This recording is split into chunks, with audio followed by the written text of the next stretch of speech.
الرجیم بسم اللہ الرحمن الرحیم۔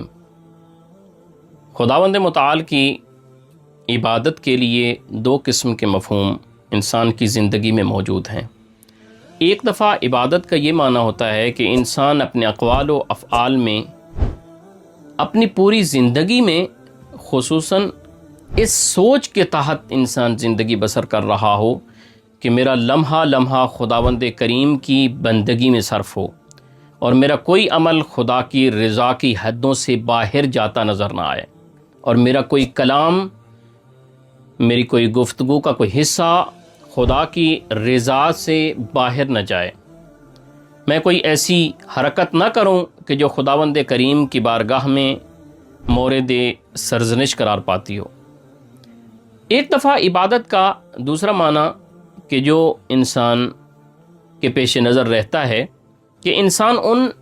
اعمال کا اہتمام کرے کہ جو خداوند کریم نے انسان پہ اپنی شریعت مقدسہ میں خصوصی طور پہ بیان فرمائے ہیں، جس میں نماز ہے،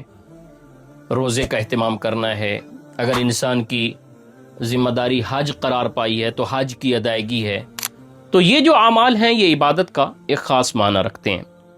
جناب سیدہ مخدومہ کونین بی بی زہرا مرضیہ صلوات اللہ علیہا ہر دو معنی کے لحاظ سے عبادت کے کامل مصداق کے طور پہ نظر آتی ہیں۔ جناب سیدہ کی زندگی کو اگر ہم ان کی آغاز سے دیکھتے ہیں تو بی بی جناب زہرا مرضیہ صلوات اللہ علیہا اپنے بابا کے ساتھ ان کے کار رسالت میں شریک ہو رہی ہیں کہ جب جب جناب رسالت مآب کو دشمنوں نے اذیت پہنچائی، اور وہ واقعہ کہ جس میں معروف ہے کہ انہوں نے ایک حیوان کی اوجڑی لا کے جناب رسالت مآب کی کمر پہ رکھ دی، جب جناب زہرا کو پتہ چلا تو دوڑی چلی آئیں اور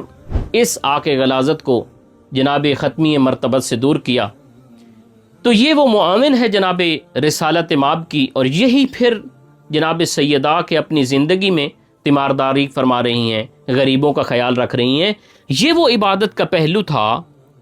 کہ جو جناب سیدہ کے پیش نظر تھا کہ اپنے ہر عمل اور اپنے ہر قول سے خداوند کریم کی بندگی کرتی نظر آتی ہیں۔ جب کوئی خاتون سائلہ بن کے آئی اور مسائل شرعی پوچھتی رہی، اس کو احساس ہوا کہ میں جناب زہرا کو تھکا رہی ہوں، لیکن جب اس نے اس بات کا تذکرہ بی بی سے کیا تو بی بی نے فرمایا، تو نہیں جانتی کہ ان سوالات کے اجر کے بدلے خدا نے مجھے کیا عطا کرنا ہے۔ تو معرفت جناب سیدہ عبادت کے معاملے میں اس بلندی پہ فائز تھی کہ بی بی اپنی زندگی کا لمحہ لمحہ خداوند کریم کی عبادت میں بسر کرتی ہیں۔ اور پھر جب عبادت کا خاص معنی آتا ہے تو روایات کہتی ہیں صائمۃ النہار ہیں، قائمۃ اللیل ہیں، کہ رات میں اتنی بندگی کرتی ہیں۔ روایت کہتی ہے اذا قامت زہرا فی محراب العبادہ یظہر نورہا لأہل السماء کما یظہر نور الکواکب لأہل الارض، کہ نور جناب زہرا